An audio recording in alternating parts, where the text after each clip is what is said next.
तो आज की क्लास में हम लोग को क्या पढ़ना है? भारतीय भूगोल, जिसमें आपका कौन सा चैप्टर आएगा? दूसरा चैप्टर कौन सा है? भारत का पर्वत, पठार और मैदान। इसके पिछले क्लास में क्या जाने थे? भारत की अवस्थिति के बारे में जाने थे। भारत का कुल क्षेत्रफल कितना है? भारत का विस्तार कितना किलोमीटर में है? भारत का लगने वाले पड़ोसी देश की सीमा कितना किलोमीटर किसे लग रहा था, कितना राज्यों से लग रहा था, उसके बारे में हम लोग डिटेल से चर्चा किए थे। हिमालय के बारे में भी जाने थे, 22 भाषाओं के बारे में भी जाने थे। उसके बाद आज हम लोग क्या पढ़ेंगे? पर्वत, पठार और मैदान के बारे में जानेंगे। तो 22 भाषा के बात किए थे, उसमें हम लोग आज जान लेते हैं पहले थोड़ा सा शास्त्रीय भाषा में। कई बार एग्जाम में पूछा जाता है शास्त्रीय भाषाओं की संख्या कितना है। तो शास्त्रीय भाषाओं की संख्या टोटल कितना है? 11 है। शास्त्रीय भाषा की बात किया जाए तो कितना हो जाएगा? 11 शास्त्रीय भाषा। 11 शास्त्रीय भाषा को जान लेते हैं। पहला कौन सा आ जाएगा आपको? पाली। पहला शास्त्रीय भाषा कौन था? पाली। दूसरा कौन आता है? प्राकृत। तीसरा कौन आता है? संस्कृत। चौथा कौन हो जाता है? मराठी। तो आपको महाराष्ट्र में कौन सी भाषा बोली जाती है? मराठी बोली जाती है। तो महाराष्ट्र में मराठी हो गया। असम में कौन सी हो गया? असमिया। बंगाल में बंगाली। उड़ीसा में कौन हो गया? उड़िया भाषा बोली जाती। वहीं दक्षिण भारत में कौन 4 गो भाषा आ जाती है? कर्नाटक में कौन आ गया? कन्नड़। तमिल। तेलंगाना और आंध्र प्रदेश में कौन हो गया? तेलुगु। और आपको इधर तमिलनाडु में कौन हो जाता है? तमिल। और केरल में कौन सा हो जाता? मलयालम। तो टोटल दक्षिण भारत में कितनी भाषा होगी? 4। तो हम लोग यहाँ पे 4 देखिए। पहला पाली, दूसरा प्राकृत, तीसरा संस्कृत, चौथा कौन हो गया? मराठी। पांचवा में कौन सी आ जाएगी? असमिया। पांचवा भाषा कौन हो गया? असमिया। छठा भाषा कौन आ जाता है आपका? बंगाली। सातवां कौन हो जाता है आपका? बंगाली के बाद उड़िया आ जाएगा। आठवां भाषा देखिए, इधर लिख देते हैं आपका। आठवां भाषा कौन हो जाएगा आपका? उड़िया। उड़िया के बाद कन्नड़ आ जाएगा, दक्षिणी भारत की जो है कन्नड़। नौवां में कौन आ जाएगा? तेलुगु आ जाएगा। वहीं 10वां में कौन हो जाएगा? तमिल आ जाएगा। 11वां में कौन हो जाएगा? मलयालम हो जाएगा। तो टोटल शास्त्रीय भाषा की संख्या आपका कितना है? 11 है। इसमें सबसे पुराना शास्त्रीय भाषा कौन सा आपका? तमिल। तमिल को मान्यता कब मिला था? 2004 में। तमिल को मान्यता दिया गया था 2004 में। 2005 में किसको दिया गया था?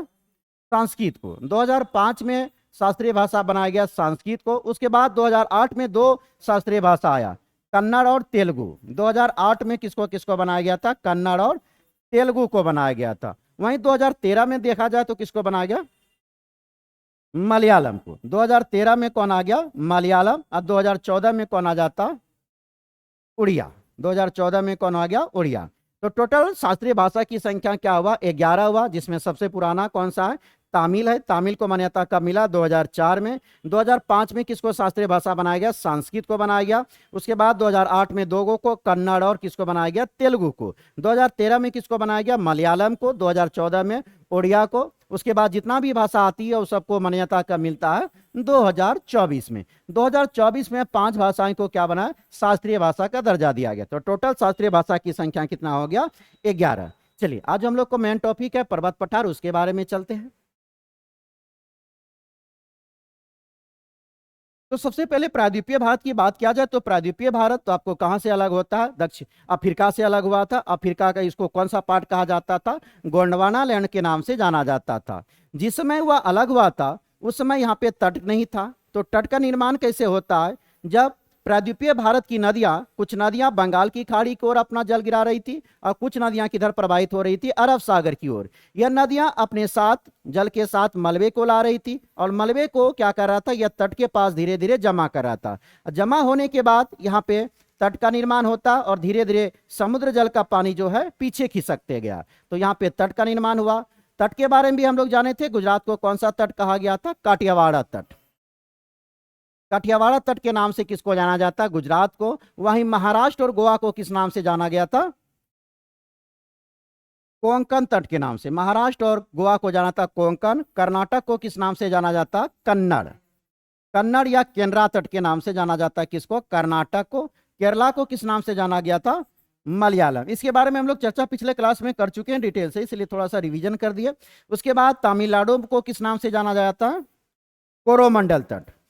तमिलनाडु को क्या कहा जाता? कोरोमंडल तट के नाम से जाना जाता। वहीं आंध्र प्रदेश की बात करें तो इसको क्या कहा जाता? उत्तरी सरकार तट के नाम से जाना जाता है, उत्तरी सरकार तट। अब बात आती है उड़ीसा की। उड़ीसा को क्या कहा जाता? उत्कल तट। उड़ीसा को उत्कल तट के नाम से जाना जाता है। तो ये तटीय क्षेत्र था, तट को अलग अलग नामों पे जाना गया। गुजरात में इसको कटियावाड़ा तट कहा गया, महाराष्ट्र और गोवा में क्या कहा जाता? कोंकण या कोंकण तट कहा जाता है। और कर्नाटक में क्या? कन्नड़ या केनरा तट के नाम से जाना था। केरला में क्या कहा था? मलयालम। वहीं तमिलनाडु में क्या कहता? कोरोमंडल तट। आंध्र प्रदेश में उत्तरी सरकार तट। उड़ीसा में इसको क्या कहा जाता? उत्कल तट के नाम से जाना जाता है। अब हम लोग जान लेते हैं कि पश्चिमी घाट का विस्तार कहां से कहां तक और कितने किलोमीटर में है।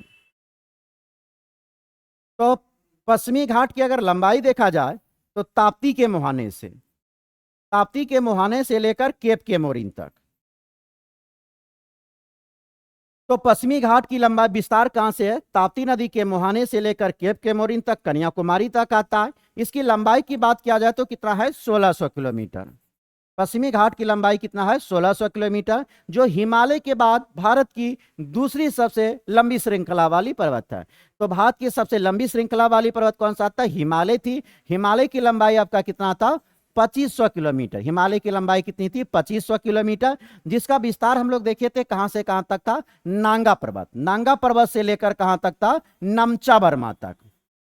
तो हिमालय का विस्तार नांगा पर्वत से लेकर कहां तक था? नमचा बर्मा, जिसकी लंबाई कुल कितनी है? 2500 किलोमीटर। वो भारत की सबसे लंबी पर्वत श्रृंखला है। भारत की दूसरी सबसे लंबी श्रृंखला का नाम क्या है? पश्चिमी घाट। और पश्चिमी घाट की लंबाई टोटल कितना है? 1600 किलोमीटर। पश्चिमी घाट की अगर औसत ऊंचाई देखा जाए तो कितना आता है? 1200 मीटर। पश्चिमी घाट की औसत ऊंचाई कितनी है? 1200 मीटर है। अब पश्चिमी घाट के बीचों बीच से एक अक्षांश रेखा गुजरती है गोवा से। इस अक्षांश रेखा कौन सी अक्षांश रेखा है? 16 डिग्री। कौन सी अक्षांश रेखा है? 16 डिग्री। तो पश्चिमी घाट को दो भागों में बांटने का काम 16 डिग्री अक्षांश रेखा करता है।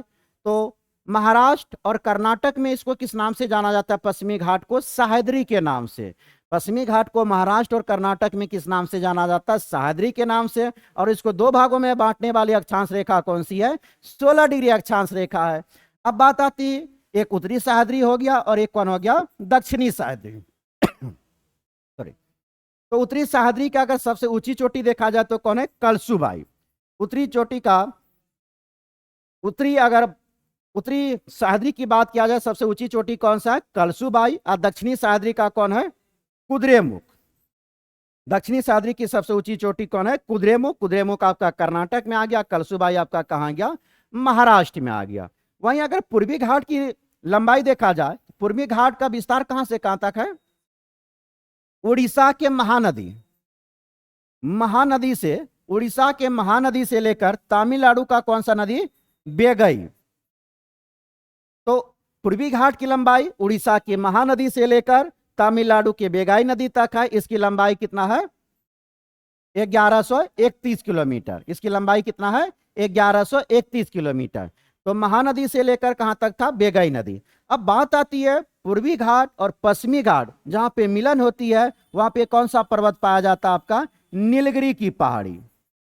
पूर्वी घाट कई बार एग्जाम, चाहे बीपीएससी का एग्जाम हो या दरोगा का एग्जाम हो, हर एग्जाम में इसको पूछा गया है कि पूर्वी घाट और पश्चिमी घाट का जहां पे मिलन होता है वहां पे कौन सी पहाड़ी पाई जाती है? नीलगिरी की पहाड़ी पाई जाती है। और नीलगिरी पहाड़ी की सबसे ऊंची चोटी का नाम क्या है? डोडा बेटा। नीलगिरी पहाड़ी की सबसे ऊंची चोटी का नाम क्या है? डोडा बेटा। डोडा बेटा का ऊंचाई कितना हो जाएगा? 2637 मीटर, जो कि दक्षिणी भारत की दूसरी सबसे ऊंची चोटी है। दक्षिणी भारत की सबसे दूसरी ऊंची चोटी का नाम क्या है? डोडा बेटा। डोडा बेटा की ऊंचाई कितना है? 2637। वहीं पूछेगा दक्षिण भारत की सबसे ऊंची चोटी कौन सा है? अनायमुदी। दक्षिण भारत की सबसे ऊंची चोटी का नाम क्या है? अनायमुदी। इसकी ऊंचाई पूछे तो कितना हो जाएगा? 2695 किलोमीटर। कितना हो जाएगा? 2695 मीटर, सॉरी।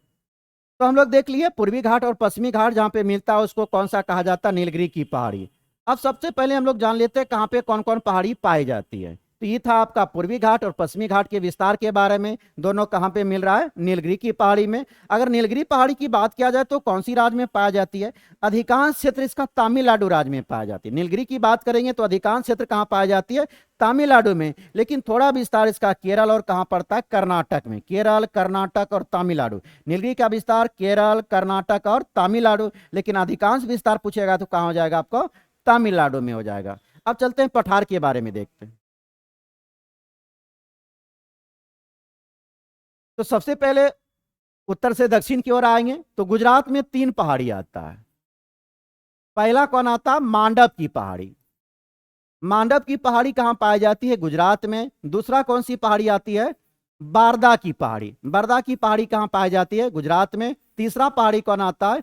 गिर की पहाड़ी। और गिर के बारे में बहुत ही आप लोग सुने होंगे, बहुत एग्जाम में भी पूछा जाता है। गिर की पहाड़ी किस लिए प्रसिद्ध है? एशियाई शेर के लिए। तो हम लोग गुजरात में 3 पहाड़ी देखे, ये तीनों आपका क्रम में है। पहला मांडव की पहाड़ी, दूसरा बारदा की पहाड़ी, तीसरा कौन हो गया? गिर की पहाड़ी। उसके जस्ट दूसरा राज्य कौन आता? महाराष्ट्र। महाराष्ट्र में कौन सी पहाड़ी पाई जाती? कालसुबाई की पहाड़ी। कालसुबाई की पहाड़ी कहां पाई जाती है? महाराष्ट्र में। उसके बाद दूसरा कौन आता? महाबलेश्वर। महाबलेश्वर की भी पहाड़ी कहां पाई जाती है? महाराष्ट्र में। कर्नाटक में एक पहाड़ी का नाम आता है बाबा बुदन की पहाड़ी। बाबा बुदन की पहाड़ी कहां पाई जाती है? आपको कर्नाटक राज्य में। तो हम लोग गुजरात में 3 पहाड़ी कौन कौन देखे? मांडव की पहाड़ी, बारदा की पहाड़ी, गिर की पहाड़ी। महाराष्ट्र में देखे कलसुबाई की पहाड़ी, महाबलेश्वर की पहाड़ी। कर्नाटक में कौन आता? बाबा बुदन की पहाड़ी। वहीं दक्षिण भारत की सबसे अंतिम पहाड़ी अगर पूछा जाए तो कौन आ जाता है आपका? कार्डमम की पहाड़ी। कार्डमम की पहाड़ी कहां पाई जाती है? जो कि आपका सबसे दक्षिणी पार्ट है। इसको और किस नाम से जाना जाता है? इलायची पहाड़ी के नाम से जाना जाता है। तो इसको क्रम में एक बार पुनः आप लोग रिपीट करेंगे। क्या क्या बोले? गुजरात में कौन हो गया? मांडव की पहाड़ी, बारदा की पहाड़ी, गिर पहाड़ी। मांडव, बारदा और गिर। उसके बाद महाराष्ट्र में 2 पहाड़ी देखे, कलसुबाई की पहाड़ी और महाबलेश्वर की पहाड़ी। कर्नाटक में बाबा बुदन की पहाड़ी। और दक्षिण भारत की सबसे दक्षिणी पहाड़ी कौन सा है? कार्डमम की पहाड़ी। कार्डमम की पहाड़ी को और किस नाम से जाना जाता है? इलायची की पहाड़ी। यह तो था आपका पश्चिमी घाट का। अब आते हैं हम लोग पूर्वी घाट में। पूर्वी घाट में उड़ीसा। उड़ीसा में पाया जाए तो कौन सा? महेंद्रगिरी की पहाड़ी। महेंद्रगिरी की पहाड़ी कहां पाई जाती है? आपकी उड़ीसा राज्य में। तो उड़ीसा राज्य में पूछेगा कौन सी पहाड़ी? तो महेंद्रगिरी की पहाड़ी। एग्जाम में आता है कि महेंद्रगिरी की पहाड़ी कौन सी राज्य में पाई जाती है? तो उड़ीसा राज्य में पाई जाती है। वहीं आंध्र प्रदेश की बात किया जाए तो आंध्र प्रदेश में 5 पहाड़ियां पाई जाती है। पहला कौन आता? नन्ना मलाई। नन्ना मलाई की पहाड़ी कहां पाई जाती है आपको? आंध्र प्रदेश। दूसरा कौन हो गया? बेलीकोंडा। बेलीकोंडा की पहाड़ी हो गया। तीसरा हो जाता है पालकोंडा। उसके बाद चौथा कौन हो जाता है? नागारी की पहाड़ी। पांचवा कौन हो जाता? शेषाचलम की पहाड़ी। शेषाचलम की पहाड़ी। तो टोटल आंध्र प्रदेश में कितना पहाड़ी देखे? 5 पहाड़ी। ये भी आपका क्रम में दिया हुआ है। पहला नल्ला मलाई, नल्ला मलाई के बाद बेलीकोंडा, बेलीकोंडा के बाद पालकोंडा, फिर नागारी, फिर होता है शेषाचलम। तो आंध्र प्रदेश में टोटल 5 पहाड़ी, नल्ला मलाई की पहाड़ी, बेलीकोंडा की पहाड़ी, पालकोंडा की पहाड़ी, नागारी की पहाड़ी और शेषाचलम की पहाड़ी। उसके बाद उसके जस्ट नीचे कौन सी राज्य आता है आपका? तमिलनाडु। तमिलनाडु की राज्य की बात किया जाए तो तमिलनाडु में मुख्यतः 4 पहाड़ियां पाई जाती है। पहला कौन सी आती है? जवादी की पहाड़ी। यह भी यहाँ पे क्रम में ही आप लोग को बता रहे हैं। पहला कौन हो गया? जवादी की पहाड़ी। दूसरा सेवराय की पहाड़ी। उसके बाद तीसरा कौन आता? पंचमलाई। उसके बाद चौथा हो जाता है सिरुमलाई। तो तमिलनाडु में हम लोग कितने पहाड़ी देखे? 4 पहाड़ी, जवादी की पहाड़ी, सेवराय की पहाड़ी, पंचमलाई और सिरुमलाई। अब चलेंगे इसको एक बार हम लोग रिपीट कर लेंगे तो आप लोग साथ में बताएंगे। सबसे पहले गुजरात में कौन कौन देखे? मांडव की पहाड़ी, बारदा की पहाड़ी और गिर पहाड़ी। उसके जस्ट नीचे महाराष्ट्र है। महाराष्ट्र में कौन सी? कालसुबाई की पहाड़ी, महाबलेश्वर की पहाड़ी। कर्नाटक में कौन देखे, बाबा बुदन की पहाड़ी। और सबसे दक्षिण भारत की बात पूछेगा तो कौन सा हो जाएगा, कार्डमम की पहाड़ी। कार्डमम को और किस नाम से जाना जाता है, इलायची पहाड़ी के नाम से जाना जाता है। वहीं आप पूर्वी घाट में आए तो पूर्वी घाट में उड़ीसा में कौन सी पहाड़ी देखे, महेंद्रगिरी की पहाड़ी। महेंद्रगिरी की पहाड़ी अगर पूछा जाए तो कहां पाया जाता है, उड़ीसा में। उसके बाद उड़ीसा के जस्ट नीचे कौन आता है, आंध्र प्रदेश। आंध्र प्रदेश में टोटल कितना पहाड़ी आता है, 5 पहाड़ी आता है, जिसमें पहला कौन था, नल्लामलाई की पहाड़ी। पहला कौन हुआ, नल्लामलाई की पहाड़ी। दूसरा बेलीकोंडा, तीसरा पालकोंडा, चौथा नगारी की पहाड़ी, पांचवा शेषाचलम की पहाड़ी। उसके बाद उसके जस्ट नीचे कौन राजा है, तमिलनाडु की राज। तमिलनाडु के राज में 4 पहाड़ी, जावादी की पहाड़ी, सेवराय की पहाड़ी, पंचमलाई और कौन आता, सिरुमलाई। तो यह था आपका दक्षिण भारत के पहाड़ी के बारे में।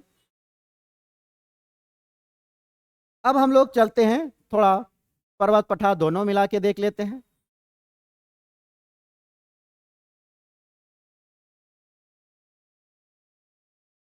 तो सबसे पहले देखेंगे अरावली की पहाड़ी। अरावली की पहाड़ी कौन सी राज्य में पाई जाती है, राजस्थान राज्य में, जो कि सबसे पुरानी पर्वत है। तो सबसे पुरानी अगर पर्वत की बात किया जाए तो कौन सी पहाड़ी आता है आपका, अरावली की पहाड़ी। अरावली कहाँ है आपका, राजस्थान राज्य में। अरावली का विस्तार कहां से कहां तक बताया गया है, गुजरात के पालनपुर। गुजरात के पालनपुर से लेकर गुजरात के मजनून टीला, दिल्ली का कौन सा है, मजनून टीला। तो गुजरात के पालनपुर से लेकर दिल्ली का कौन सा टीला, मजनू टीला तक अरावली का विस्तार है। अरावली का कुल लंबाई पूछा जाए तो कितना है, 800 किलोमीटर। अरावली की लंबाई कितना है, 800 किलोमीटर। अधिकांश क्षेत्र अरावली की कहां पाई जाती है, आपकी राजस्थान राज्य में पाई जाती है। जो सबसे पुरानी पहाड़ी कौन सी है, अरावली की पहाड़ी है। इसका लंबाई कितना हुआ, 800 किलोमीटर। कहां से कहां तक होता है, पालनपुर से लेकर दिल्ली के मजनून टीला। अब आती है अरावली पहाड़ी में कौन कौन नदियां निकलती है। सबसे पहले बताएंगे अरावली पहाड़ी की सबसे ऊंची चोटी क्या है, गुरु शिखर। अरावली पहाड़ी की अगर सबसे ऊंची चोटी पूछा जाए तो क्या हो जाएगा, गुरु शिखर। गुरु शिखर, तो गुरु शिखर की ऊंचाई कितना है, 1722 मीटर। तो अरावली पहाड़ी की सबसे ऊंची चोटी गुरु शिखर। गुरु शिखर की ऊंचाई कितनी है, 1722 मीटर है। अब आती है अरावली पहाड़ी से कौन कौन नदियां निकलती है। तो अरावली पहाड़ी से 2 नदी निकलती है, एक बनास, एक बनास निकलती, दूसरी कौन निकलता है, लूनी नदी। तो अरावली की पहाड़ी से 2 नदियां निकलती है, बनास की नदी और लूनी नदी। लूनी नदी गुजरात के रण के कक्ष में जाकर क्या हो जाती है, या विलीन हो जाती है। तो गुजरात के कक्ष में जाकर विलीन होने वाली नदी कौन सी है, लूनी नदी। वहीं बानास नदी जो है राजस्थान अरावली की पहाड़ी को पश्चिम से पार करके पूरब में जाकर यह चंबल नदी में मिल जाती है। अरावली पहाड़ी पूरब से पश्चिम की ओर पार करने वाली कौन सी नदी हो गया, बानस नदी। तो अरावली पहाड़ी कहां हुआ, राजस्थान राज्य में। अरावली की पहाड़ी का विस्तार कितना था, 800 किलोमीटर हो गया। इसका सबसे ऊंची चोटी क्या था, गुरु शिखर। ऊंचाई कितना हुआ, 1722 मीटर। उसके बाद 2 नदी निकला, बानास नदी और लूनी नदी। लूनी नदी गुजरात के कच्छ में गायब हो जाती है। वहीं बनास नदी अरावली पहाड़ी को पश्चिम से पार कर कर कहां जाती है, पूरब की ओर जाती है। इसको बलित पर्वत भी कहा जाता है। अब आते हैं, इसके बाद दूसरा पर्वत आता है मालवा का पठार। मालवा का पठार कौन सी राज्य में पाया जाता है आपका, इस क्षेत्र में आपका मालवा का पठार पाया जाता है। तो अरावली के जस्ट दक्षिण में कौन सी पठार आ जाता, मालवा का पठार। मालवा के पठार से कौन कौन नदियां निकलती है आपका, चंबल और बेतवा। मालवा के पठार से 2 नदियां निकलती है, चंबल और बेतवा नदी। मलवा पठार कहां से, मलवा पठार से कौन कौन नदी निकला, चंबल और बेतवा। अगर प्रायद्वीपीय भारत की बात करें तो प्रायद्वीपीय भारत का उत्तरी वाला जो पार्ट है, ये प्रायद्वीपीय भारत का जो उत्तरी वाला पार्ट है, इसका ढलाव किधर की ओर है, उत्तर की तरफ है। प्रायद्वीपीय भारत का ढलाव जो है उत्तर का उत्तरीय तरफ है। इसीलिए चंबल और बेतवा नदी जो चंबल और बेतवा नदी जो प्रवाहित होती है, कहां जाकर मिल जाती है, गंगा नदी में जाकर मिल जाती है। और गंगा नदी कहां आकर गिरती है आपका, बे ऑफ बंगाल अर्थात बंगाल की खाड़ी में गिरती है। कारण क्या था कि प्रायद्वीपीय भारत का उत्तर का ढलाव किधर की ओर, उत्तर की तरफ है। यहाँ पे आपका मालवा की पठार से कौन कौन नदी निकला, चंबल और बेतवा नदी निकला। तो यह था आपका मालवा पठार हो गया। अब उसके जस्ट नीचे आता है कौन सा आपका, विंध्याचल की पहाड़ी।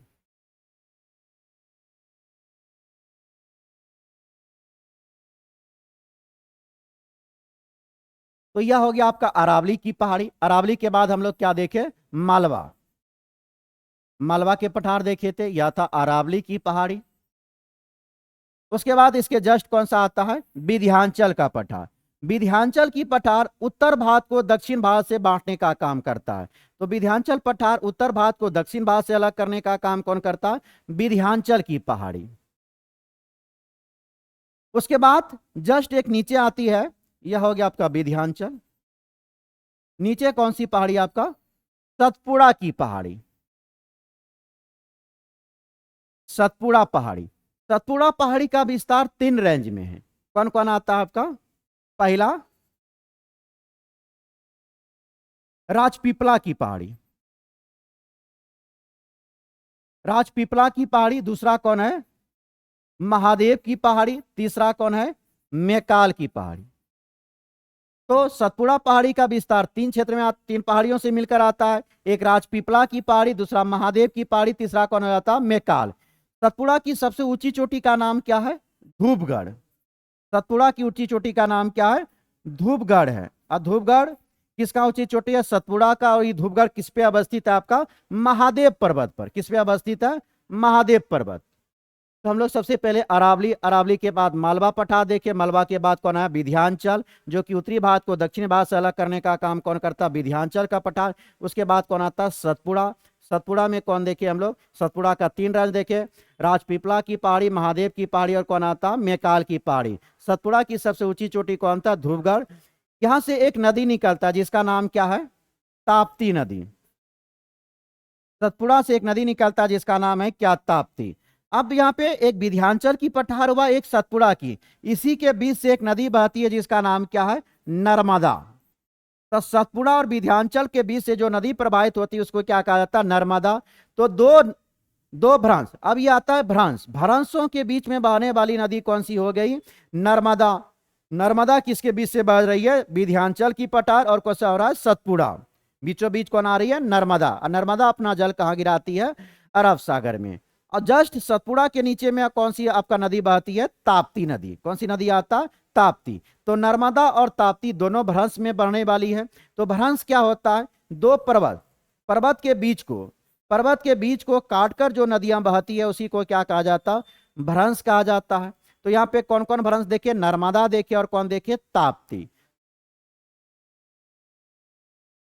अब एक था मैकाल की पठार। मैकाल की पठार कौन सी राज्य में पाई जाती है, छत्तीसगढ़। मैकाल की पठार कौन सी राज्य में पाई जाती है, छत्तीसगढ़ में पाई जाती है। मैकाल पठार से कौन सी नदी निकलती है जी, मैकाल की पठार से 3 नदियां निकलती है, नर्मदा, सोन और महानदी। मैकाल की पठार से 3 नदी, नर्मदा, सोन और महानदी निकलती है। मैकाल की पठार कहा होगा। अगर मैकाल पठार की सबसे ऊंची चोटी की बात किया जाए तो कौन सा हो गया, अमरकंटक। अमरकंटक की ऊंचाई कितना है, 1036 मीटर। अमरकंटक की ऊंचाई कितना है, 1036। हम लोग देखिए मैकाल की पठार, मैकाल की पठार कौन सी राज्य में आ गया, छत्तीसगढ़ में हो गया। मैकाल पठार की सबसे ऊंची चोटी क्या है, अमरकंटक। अमरकंटक की ऊंचाई कितना है, 1036 मीटर है। यहां से 3 नदियां निकलती है, नर्मदा, सोन और महानदी निकलती है। एक आता है राजमहल की पहाड़ी। राजमहल की पहाड़ी कहां पाई जाती है, झारखंड में। राजमहल की पहाड़ी कहां पाई जाएगी, झारखंड में। उसके बाद झारखंड में एक पहाड़ी और पाई जाती है जिसका नाम है छोटा नागपुर का पठार। कौन सी पाई जाती है, छोटा नागपुर की पठार। तो छोटा नागपुर की पठार कौन सी राज्य में पाई जाती है, झारखंड में पाई जाती है। छोटा नागपुर की पठार से 2 नदियां निकलती है। छोटा नागपुर की पठार से कितना नदी निकलती है, 2 नदी। एक कौन हो गया आपको, स्वर्ण रेखा नदी। एक नदी हो गया स्वर्ण रेखा नदी। दूसरा नदी कौन हो गया, दामोदर, दामोदर नदी।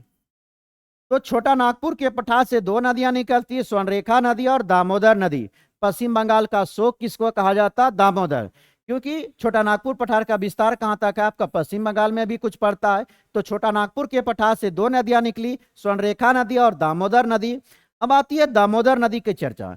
तो छोटा नागपुर को पठार को बीचों बीच काटने का काम कौन करती है, दामोदर नदी। यह दामोदर नदी जाकर हुगली में मिल जाती है और हुगली किसका भाग है, तो वह गंगा का ही भाग है। हुगली किसकी भाग है, आपका गंगा का भाग है। तो हम लोग देखें दामोदर नदी, तो दामोदर नदी छोटा नागपुर पठार को बीचों बीच दो भागों में डिवाइड करता है। उत्तरी वाली भाग को क्या कहा जाता, हजारीबाग, हजारीबाग का पठार कहा जाता है।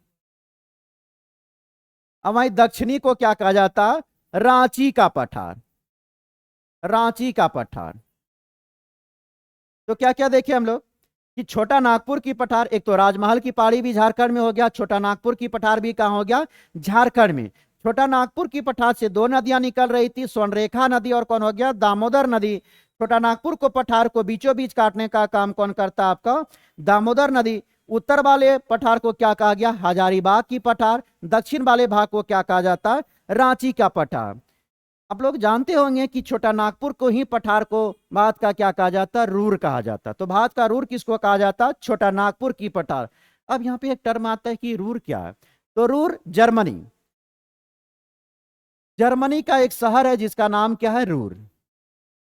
वहां पे एक नदी भी है, रूर नाम का नदी भी है। तो जर्मनी में रूर एक शहर है जहां पे खनिज की दृष्टि के कौन से हुआ, औद्योगिक क्षेत्र में तब्दील हो गया। वहां पे अत्याधिक खनिज पाए जाने के कारण वह औद्योगिक क्षेत्र में तब्दील हो जाता है, जिसके बाद वह रूर क्षेत्र पूरी तरह क्या हो गया, आधुनिक क्षेत्र। वहां पे आपको तकनीकी में आप परिवर्तित हो जाता है। तो खनिज ज्यादातर कहां पाया गया, रूर क्षेत्र में। उसी तरह छोटा नागपुर के पठार में ज्यादा खनिज मिलने के कारण इसको भी कौन सा क्षेत्र कहा गया, भारत का रूर। तो छोटा नागपुर के पठार को क्या कहा जाता, भारत का रूर के नाम से जाना जाता है। अब आता है दक्कन का पठार, चलेंगे एक बार अच्छे स्पीड में पे। अब आती है दक्कन की पठार। तो दक्कन की पठार कहां पाई जाती है, महाराष्ट्र में। दक्कन की अधिकांश क्षेत्र पाई जाती है कहां पे, महाराष्ट्र राज्य में पाई जाती है। यह बेसाल चट्टानों से मिलकर बना हुआ है, इसीलिए इसमें क्या होता है, ज्यादातर आपका काली मिट्टी की प्रधानता पाई जाती है। आप काली मिट्टी जानते हैं क्या चीज की खेती के लिए अच्छा माना जाता है, तो आपका कपास की खेती के लिए बहुत ही लाभदायक माना जाता है। इसमें तीन पहाड़ियां आती है, महाराष्ट्र में तीन पहाड़ी। पहला कौन हो गया, हरिश्चंद्र की पहाड़ी, पहला हरिश्चंद्र की पहाड़ी। दूसरा अजंता की पहाड़ी। तीसरा कौन हो गया, बालाघाट।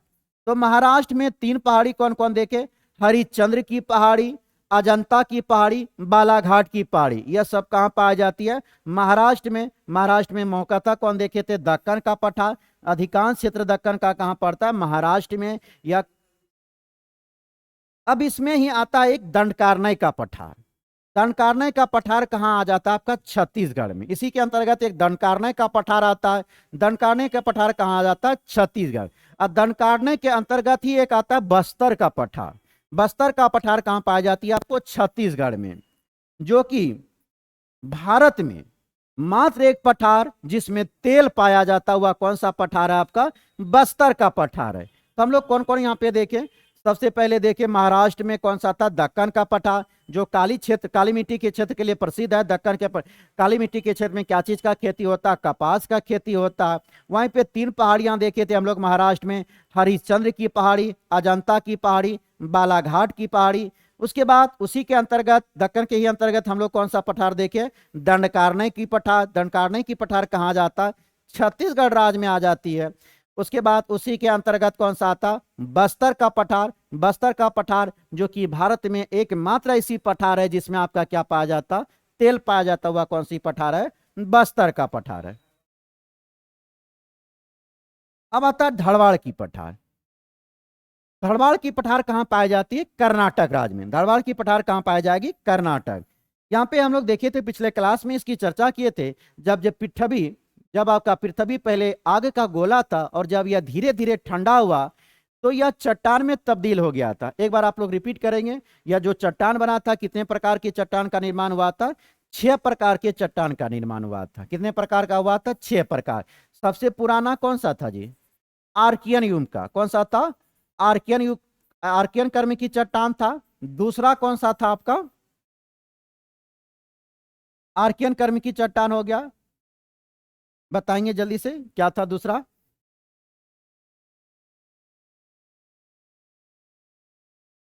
कोई भी, एनीबॉडी, कोई भी बताएंगे। टोटल कितनी पठार हो गया? 6। 6 पठार हो गया। आप ही बताएंगे, सामने वाला सबसे पहले आप ही बताएंगे। इसके पिछले क्लास में बहुत चर्चा अच्छे से किए थे हम लोग।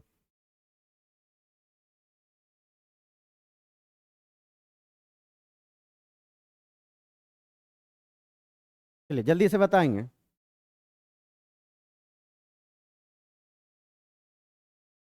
इतना लेट से याद आता है। पहला कौन हो गया?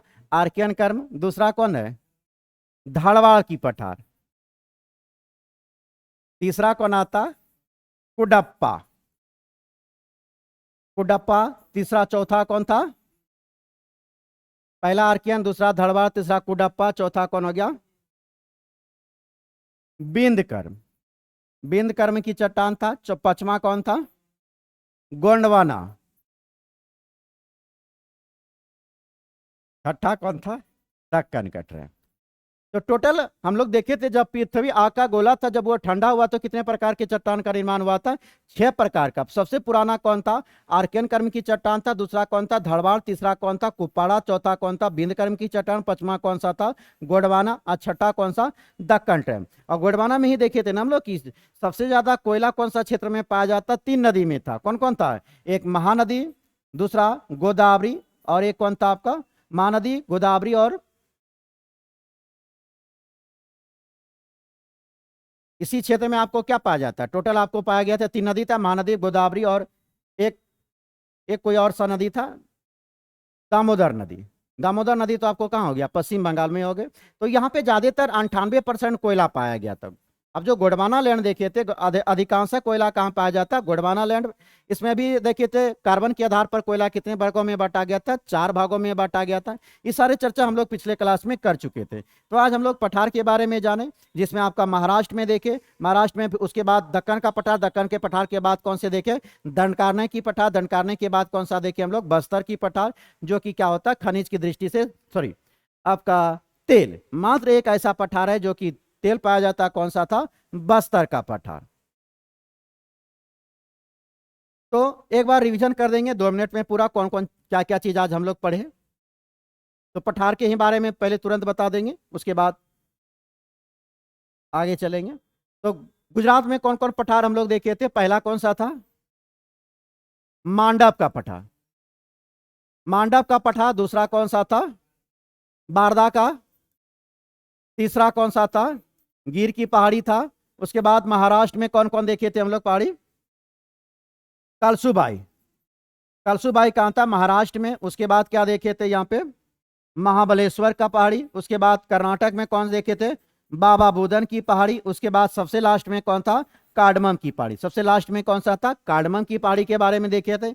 इधर हम लोग उड़ीसा में कौन सी पहाड़ी के बारे में जाने थे? मेहंदगी की पहाड़ी। उड़ीसा में कौन सा जाने थे? मेहंदगी की पहाड़ी। आंध्र प्रदेश में टोटल कितना पहाड़ी देखे थे? 5 पहाड़ी। आंध्र प्रदेश में कितना पहाड़ी देखे थे? 5 पहाड़ी। कौन कौन था जी? पहला था कौन? नल्ला मलाई। पहला था नल्ला मलाई। दूसरा कौन सा था?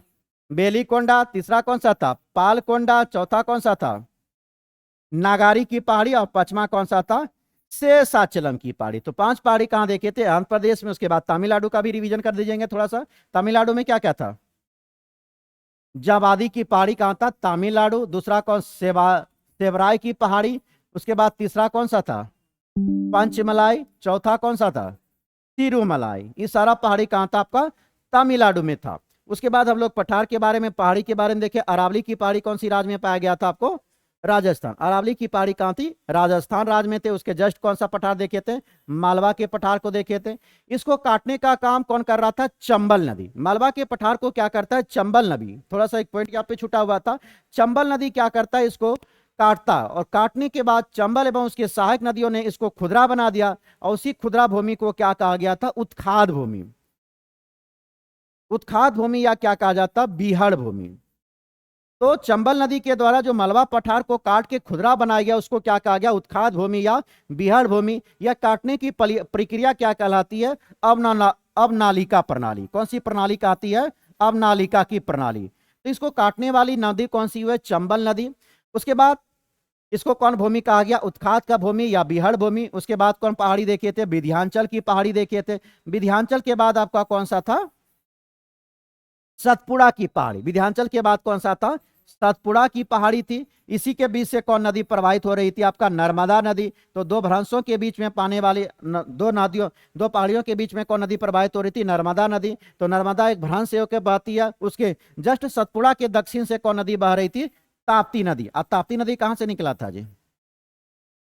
धूपगढ़ चोटी से निकला था ताप्ती नदी। उसके बाद कौन पहाड़ी देखे थे हम लोग? महाराष्ट्र में कौन देखे थे? दक्कन का पठार देखे थे, इसी में कौन आया था? दंडकारनई का पठार। दंडकारनई के बाद बस्तर पठार आपका कहाँ पाएगा? छत्तीसगढ़। जो भारत में मात्र एक पठार है जिसमें आपका क्या पाया जाता? तेल पाया जाता, वह बस्तर का पठार था। उसके बाद झारखंड में कौन सी पहाड़ी देखे थे हम लोग? राजमहल की पहाड़ी। राजमहल की पहाड़ी के बाद कौन सी पहाड़ी देखे? छोटा नागपुर की पठार। छोटा नागपुर की पठार से दो नदी निकल रही थी, नर्मदा सॉरी स्वर्ण रेखा नदी और कौन सा? दामोदर नदी। छोटा नागपुर को पठार के दो भागों में बांटने का काम कौन नदी करती है? आपका दामोदर नदी। उत्तर वाले को क्या कहते हैं? हजारीबाग की पठार। दक्षिण वाले को क्या कहते हैं हम लोग? रांची का पठार के नाम से जाने थे। तो यह था आपका पठार के बारे में। उधर आप थोड़ा सा इधर बता देंगे, जो आपका हिमालय वाला, इसका भी रिवीजन एक बार कर देंगे। हिमालय में, हिमालय जो मुड़ा हुआ भाग है, इसको म्यांमार में क्या कहा गया था जी? अराकनोमा। किस नाम से जाना गया? अराकनोमा के, अराकनोमा कहा गया इसको। वहीं अरुणाचल प्रदेश में इसको क्या कहा जाता? पटकई बूम। अरुणाचल प्रदेश में क्या कहा जाता? पटकई बूम के नाम से जाना जाता। नागालैंड में कौन सी पहाड़ी आ जाएगा? नागा की पहाड़ी। नागालैंड में कौन सी पहाड़ी आता है? नागालैंड की पहाड़ी। मणिपुर में मणिपुर की पहाड़ी या लेमाटोल की पहाड़ी। मणिपुर में मणिपुर की पहाड़ी या लेमाटोल की पहाड़ी। मिजोरम में कौन सी पहाड़ी आता? मिजो की पहाड़ी। मिजोरम में कौन सी आती है? मिजो की पहाड़ी। तो यहाँ कौन कौन पहाड़ी देखे? अरुणाचल प्रदेश में पटकाई बूम की पहाड़ी। पटकाई बूम किन देशों के साथ अलग करने का काम, संबंध मतलब उसको संबंध बनाने का काम करता है? आपको म्यांमार और भारत। भारत और म्यांमार के बीच सीमा कौन बनाती है? आपकी पटकाई बूम की पहाड़ी। उसके बाद नागालैंड में कौन पहाड़ी देखे? नागालैंड की पहाड़ी। मिजोरम में कौन हो गया? सॉरी, मणिपुर में लेमाटोल की पहाड़ी या मणिपुर की पहाड़ी। उसके बाद मिजोरम में कौन सा हो गया? मिजो की पहाड़ी। और टोटल आपका हिमालय का लंबाई कितना था? 2500 किलोमीटर। हिमालय की लंबाई कितनी थी? 2500 किलोमीटर। इसके बारे में तो चर्चा कर ही चुके थे। तो यही था आपका टोटल पर्वत के बारे में। अब इसके बाद अगले क्लास में हम लोग नेक्स्ट चैप्टर में मिलेंगे। तो इसमें हम देखें, पिछले क्लास में सबसे पहले अवस्थिति एवं विस्तार के बारे में जाने। इस क्लास में हम लोग पर्वत पठार के बारे में जाने। अब हम लोग कुछ चोटियाँ रह गया है, कुछ चोटी के बारे में देखेंगे। उसके बाद आपका आता है दर्रा। दर्रा के बाद हम लोग चलेंगे नदी के क्षेत्र में। तो नदी के बारे में भी चर्चा करेंगे, कौन नदी कहाँ से निकलती है, कौन राज्य से होकर प्रभावित होती है, उसका मुहाना कहाँ है। तो आपका आज का क्लास पर्वत पठार का रहा। अब नेक्स्ट क्लास में मिलते हैं। जय हिंद।